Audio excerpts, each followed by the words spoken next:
Почитувани граѓани, работата на локалната самоуправа е вашите пари, собрани преку даноците и давачките, кои ги плаќате постојано, најдиректно да ви се вратат назад, со вложување во проекти за подобрување на квалитетот на вашиот живот.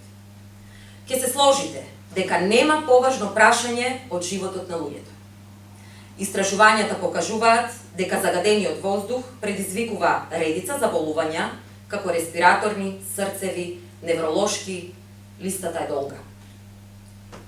Струмица денес е еден од најзагадените градови во рамки на државата, но неретко и на врвот по загаденост во европски, па и во светски рамки.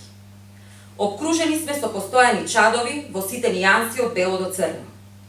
На таквата алармантна ситуација, процентот на реализација на програмата за животна средина на локалната самоуправа според последниот квартален извештај е само 9%. Загадувањето во нормалните општества е класифицирано како ризик по националната безбедност, а статистиката покажува дека околу 3.500 луѓе годишно или 17.000 лица во Република Македонија починале како резултат на аерозагадување во последните години. Изразено во урбани размери, оваа бројка е еднаква на бројот на жители на една помала општина. Се поставуваат прашањата: дали навистина домакинствата се најголемиот загадувач на територија на општината? Ако се има предвид дека во повеќе наврати се регистрирани последователни денови со енормно присуство на PM10 честички во воздухот во грејната сезона, тогаш кој загадува во меѓувреме? Дали парцијалното субвенционирање за приклучот кон гасоводната мрежа е доволно да ги поттикне граѓаните да се приклучат кога цената на гасот е неисплатлива, а населението не може да издвои толкави суми да инсталира таков систем дома? Зошто не се субвенционираат други алтернативни начини на грејење со општинските пари, како купување печки на пелети, инвертери, соларни панели? Дали доволно ефикасно се детектираат и санкционираат загадувачите кои палат отпадок, пластика, кабли и друг недозволен материјал? Дали филтрите на индустријските капацитети работат навистина ефикасно?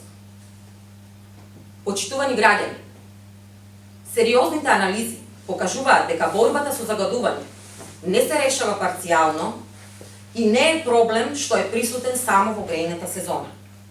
Состојбата во Струмица е загрижувачка, а ние, како советничка група, сметаме дека општинските пари треба да се насочат прво кон субвенционирање на алтернативни начини на грејење во домакинствата, градинките, училиштата, здравствените и административните објекти. Второ, за енергетска ефикасност и кај домакинствата и кај јавните објекти. Трето, воведување јавен превоз. Четврто, зелени ѕидови во градинките и во училиштата. Пето, инсталирање филтри во малите и средни фирми од дрвната и друг вид индустрија. Шесто, решавање на дивите населби. Решавање на палењето на кабли, гуми, пластика и друг отпадок. Седмо, зголемен број на инспекции, постојано достапни и присутни на терен. Осмо, дронови со термални камери, присутни низ целата година. Девето, поставување камери на хроничните жаришта каде постојано се фрла и се пали отпад. Десето, проширени мониторинг станици кои ги мерат сите загадувачи континуирано. 11. Градежни зони според стандарди и редовна инспекција. И редица други системски мерки. Почитувани граѓани, како советници, постојано бараме отчет и како и сега нудиме конструктивни решенија со цел да го заштитиме правото на чист воздух, а каква што е состојбата и правото на живот.